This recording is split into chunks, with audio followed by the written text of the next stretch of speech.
and I'll concur, completely. But call me whatever you may. Um, I would rather be called an asshole and speak my mind than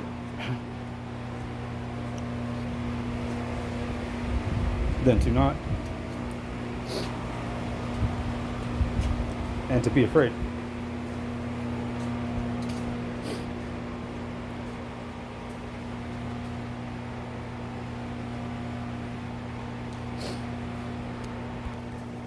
But the truth is, these people are in our minds 24/7, even in our sleep. And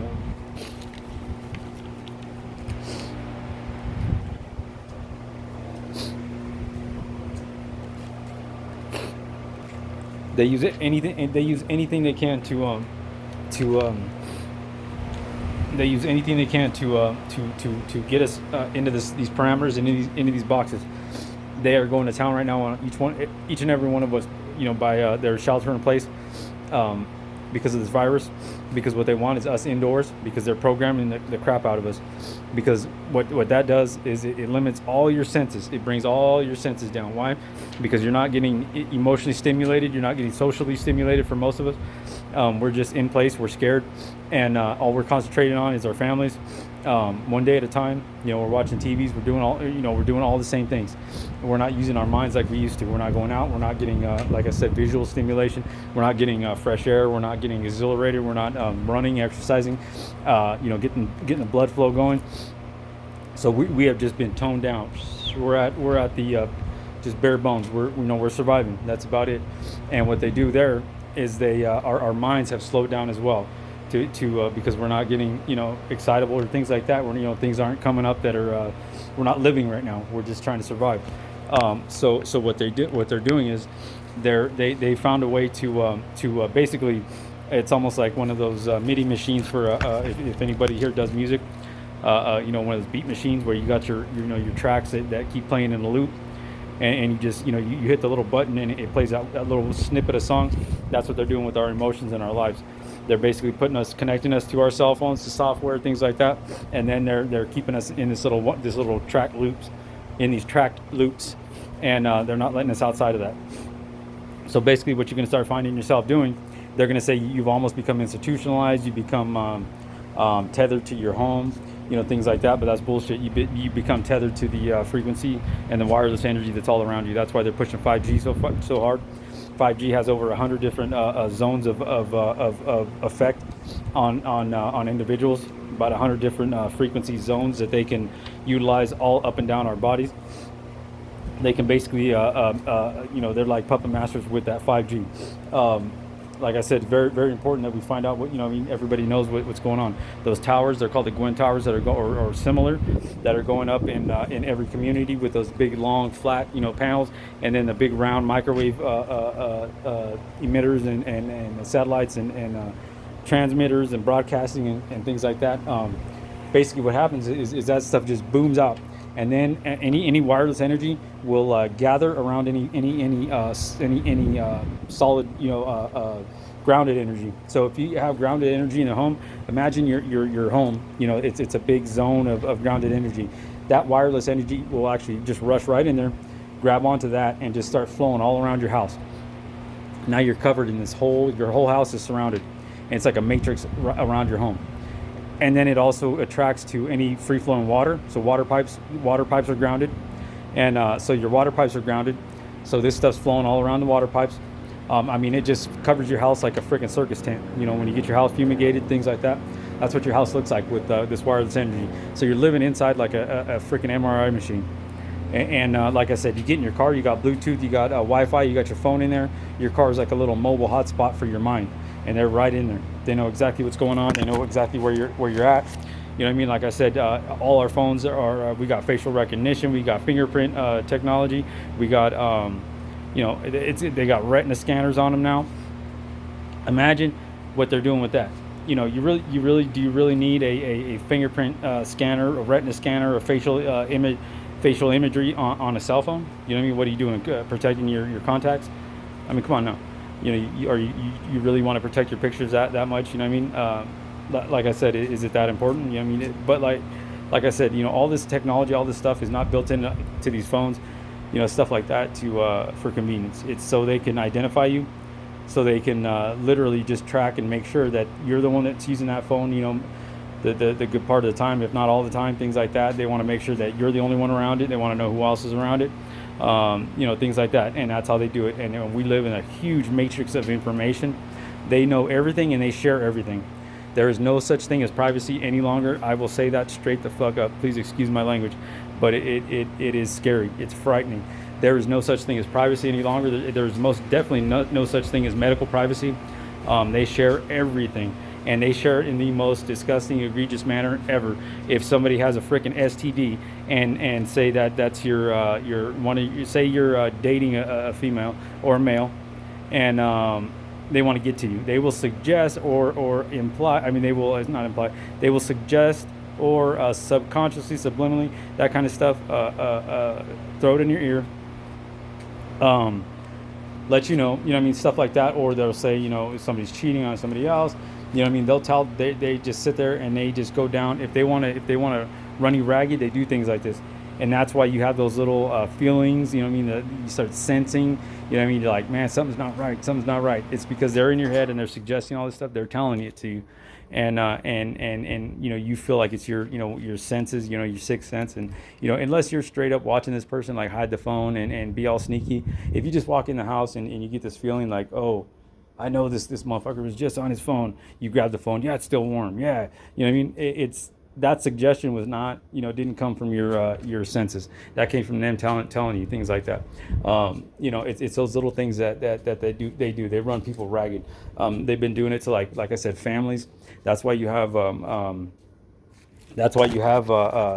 murder suicides. Where people, mostly predominantly males, but there are some females that go and they kill their children, they kill themselves, they kill their partners. I mean, it's murder suicide.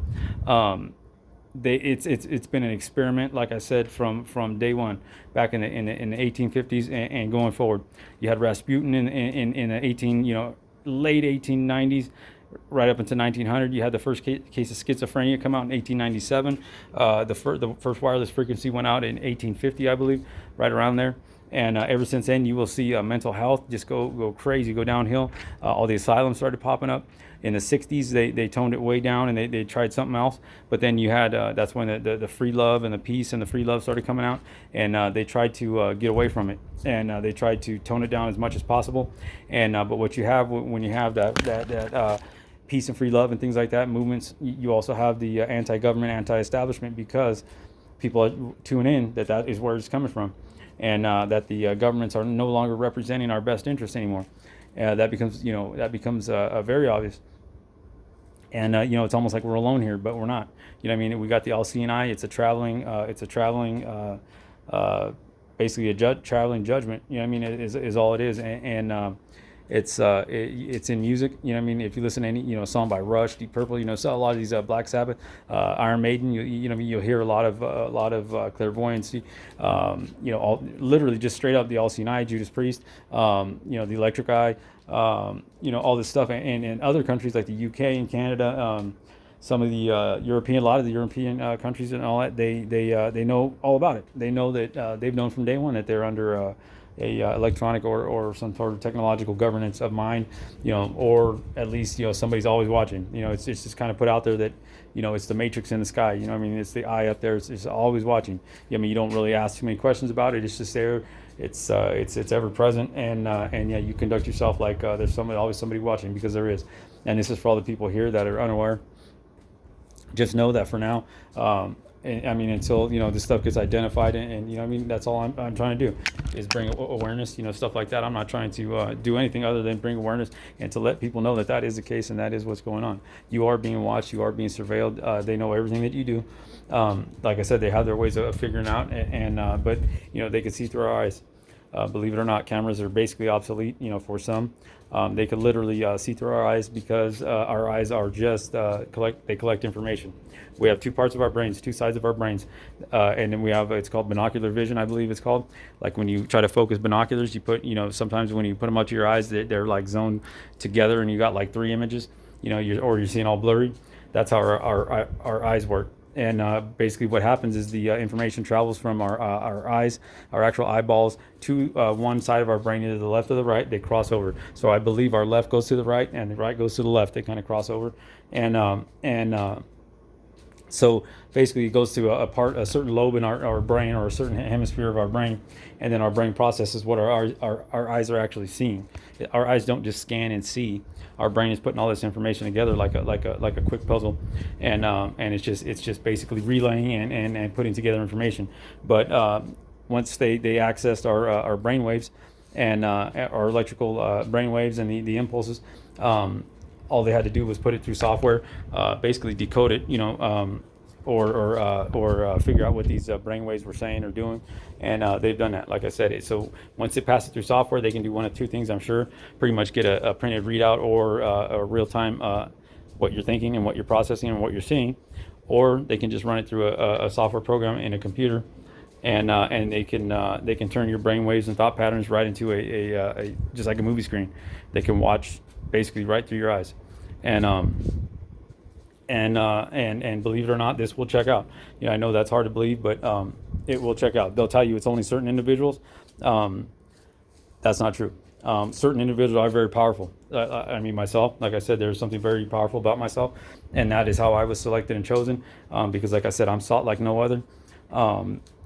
I do have the vision, as they call it. Like if you ever watch that movie Children of the Corn, they're like, he walks through the rows, he has the vision. That's exactly what they're talking about, and that's just because that person is angelic. If you look at the angels, they say when an angel gets his wings, like I think it's Sandalphon or Metatron. He was blessed with like 36 wings and like 1,000 pairs of eyes or something like that. And basically, we are the antennas of the all-seeing eye. They use us like repeaters, like basic communication devices. And like I said, certain ones of us, certain people like us, it's because of our pineal gland, I believe, and the way our pineal gland processes. But we basically have vision like flies, because we look out. That sounds funny, but we look out for people, and people bounce their information off to us. We process it through our pineal glands, and we basically see through their eyes, and they're basically getting like advice from us. And it's like that song by Eric Clapton, my father's eyes, things like that. We are the voice of reason. So when people are struggling, when they're in distress around us, things like that, we're supposed to help them out. All of us, we help each other out. And those of us that are stronger in reasoning and in vision, in that sense and things like that, we are supposed to help each other out. And we subliminally, we suggest things to each other, and that's where the angelic part comes in. You're not supposed to know, who's around you.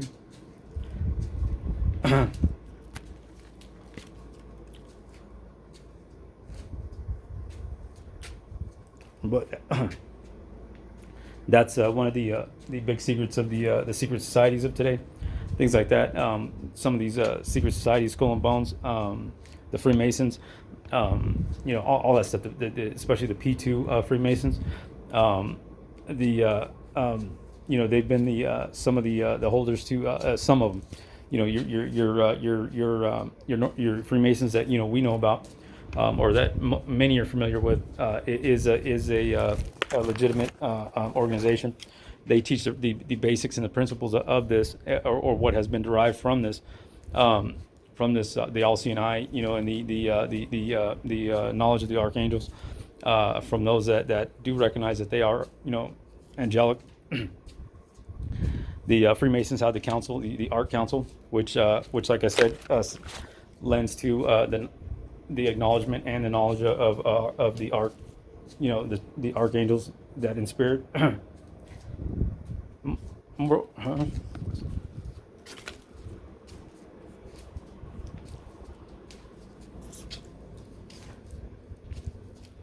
Mortal beings. And all I get, like I said, all day long is who are you? Who are you? Are you saying you're this, that, and the other? Because if you're claiming that you're this, that, and the other, then you're dead. So basically, I got people in my ear telling individuals that if I reveal who I am, that I'm dead, simply because I know who I am, and I know,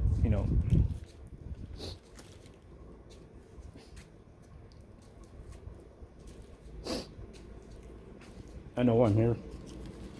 I know why I'm here, and then I know what I'm supposed to do. They say that when God shows Himself on earth, or Christ, then that's the end of the world. That's not true. I can assure you that, because if you read about the archangels, Metatron is the sustainer of the earth, and they'll say, they'll call all the scientists out, things like that, and they'll say that they're going to announce it pretty soon, once this Pandora's box explodes, and all the angel stuff comes out. Like I said, the rocks, the magnetic pull, the way that those communities and areas affect the humans, or the living beings within it, things like that. The way certain groups are very powerful, certain groups and areas and locations, things like that. Once all that starts coming out, they're going to start chasing excuses, and you're going to hear them, and they're all going to be negative. They're going to be lending to an escape route to the fact that they've known about it, they've utilized it, they've like I said, and everything is going to be an evasion tactic. They're going to say, well, it's the end of the world because now this has been revealed. All of a sudden, just because it's revealed, that they've been using, or that they've known that there's that angelic beings. Like people just don't like to hear that. They're like, yeah, come on, angels, this and that. I didn't choose a designation. Like I said, all it is that they've they're spirits. And everybody knows that. The angels in spirit people, and it's just call it whatever you want. Some people like to think of it as our connection to the cosmos, an ethereal connection, a silver cord. Some like to call it the Holy Spirit. Some like to call it, just we're connected to the heavens, in some way, shape, or form. A chi within us, an energy, an inner, energy, a spirit, a soul, things like that. It's just, there's different ways of people that, there's different ways that people understand it, but it's all basically just the energy that's alive inside of us, and it's our connection to God, earth, the heavens. We're all just connected, and it all, like I said, it all it all connects together in the end. And like I said, all the connections will come back to me in some way, shape, or form, or the better share of them. Like I said, if you put and that'll be, like I said, a lot of it is based on a lot of the connections will come back from esoterics, alchemy, because like I said, Miriam from alchemy, Moses from the Bible. Moses' sister was Miriam. My daughter's mother, her name was Miriam, and Miriam is a big name in alchemy, and is the sister of Moses. And this is in real life. My daughter's mother is his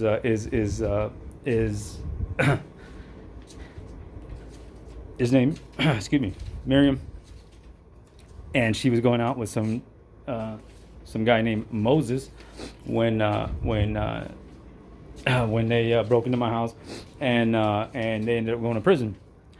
Like I said, so I'm sure they've been on a journey themselves. That's just a little bit of the kind of parallel providence that I'm talking about. Just some coincidentals, but like I said, Miriam and Moses, you can look them up together. They were co-defendants from Hollister or Gilroy, California, Santa Clara County, California, where they got arrested. You can look that up. You can look up my arrest record and warrants. Like I said, you look in the paperwork. I was actually, it says, Elias was actually down living in a blue tent, things like that. We found him in a blue tent, things like that. Then now you have the Elijah has been fulfilled in the tabernacle, the blue, which is a tent. It said San Juan Bautista, like I said. I do this for days. It just all keeps rolling. Esoterics, you'll find a connection to Eliphas Levi. There's Elias Ashmole. in which is my last name is his first name in alchemy. Then you have Eliphas Levi, which is another esoteric, huge in esoterics and things like that.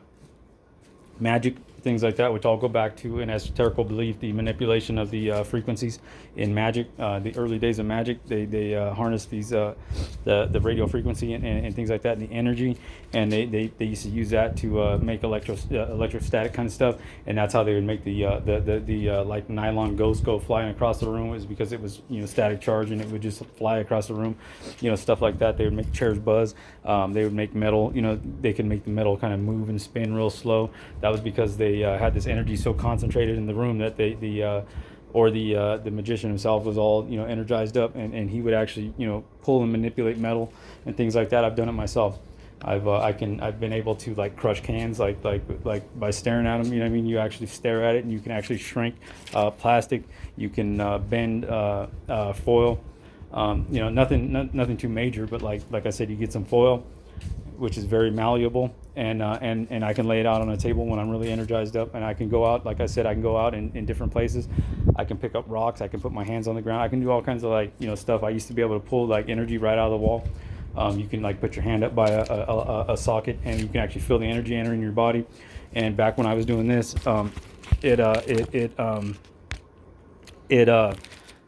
like I could put foil on the table and actually bend it up. You can actually like pretty much blaze pictures in it. It's really weird. You can shrink plastic on like 2-liter bottles. You can make cans kind of crunch a little bit, and then they'll expand back out. You're basically shrinking time and space with the amount of energy you're pulling down. You're just compressing the time and space around you. So that it'll check out scientifically as well. When you're pulling down that much energy, just the time and space and everything around you, that's why your brain gets distracted and gets confused, because you're actually putting all that pressure on yourself, exerting all that pressure down on yourself. And like I said, that's all that is doing with these, because you're beaming energy out of your eyes, out of your hands. That's why Mickey Mouse, Fantasia, his little hands, he zaps everything with his hands when he points and things like that. That's how it is. Our fingertips are very conductive. Our eyes too emit energy, almost like Superman. That's where they get the idea of Superman and the blue laser beam eyes. They can actually see your eyes like a cat in the forest. If you look up, these satellites can pick up your eyes like a cat in the forest. I've seen it myself with my own 2 eyes when I was in distress in in the desert. Excuse me. In the desert, you look around and you can actually look up and see other individuals, like scanning. It's kind of weird. That's where you get star-crossed lovers. The energy that brings 2 people together, that's supposed to be. But now what they've done is actually, that's why we have so many the relationships in the United States. Divorce rate is up. They're basically home wrecking. They've reverse polled males and females to cause problems, to cause chaos, because they subscribe to order out of chaos, which is the Freemason 33rd degree motto. The 33rd degree is a sublime designation. It's basically for individuals that they've recognized that have the empowerment of the 33rd degree, which is to basically, they cause chaos by their presence, because I'm excuse me, I'm without I did my own little formal unceremonious designation. I got it right there, so I remember.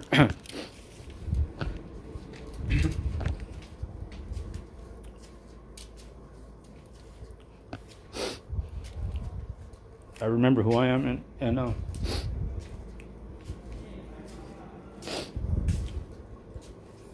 the things that I'm capable of, and it's a lot. And one of these days, like I said, the governments are going to acknowledge this, and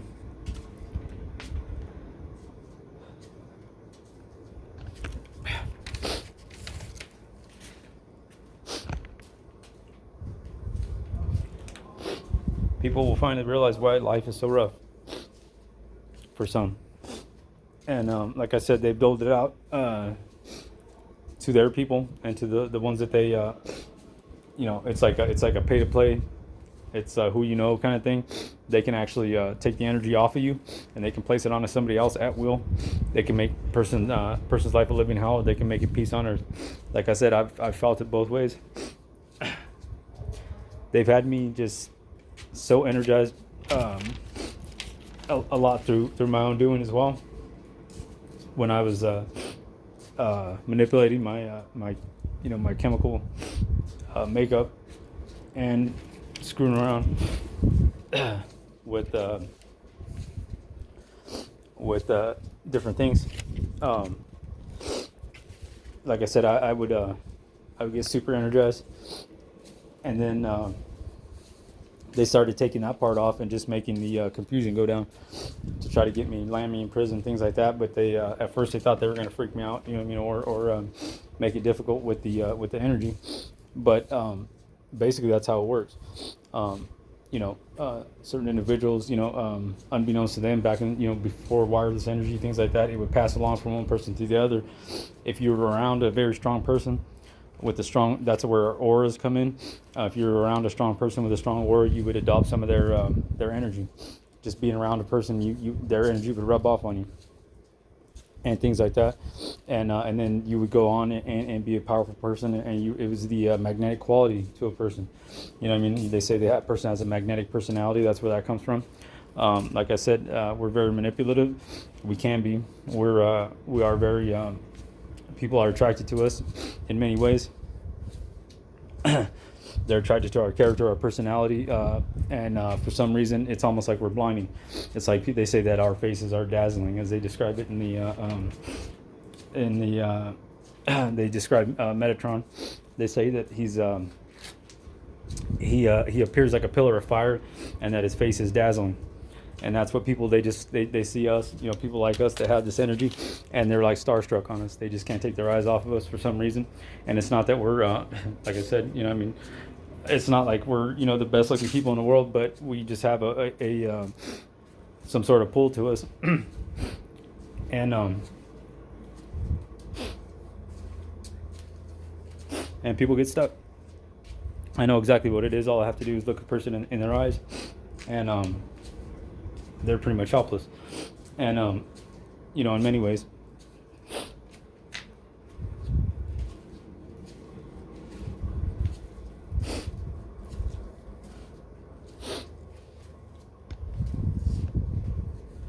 and basically all that is a person looking in a mirror.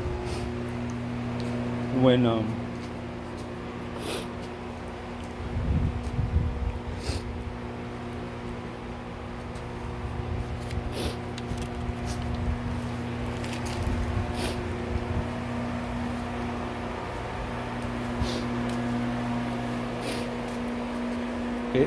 it goes back into a lot though. But if you're like a person that doesn't like looking in mirrors, that's for a reason as well. There's just a lot tied into it, and it's basically every answer.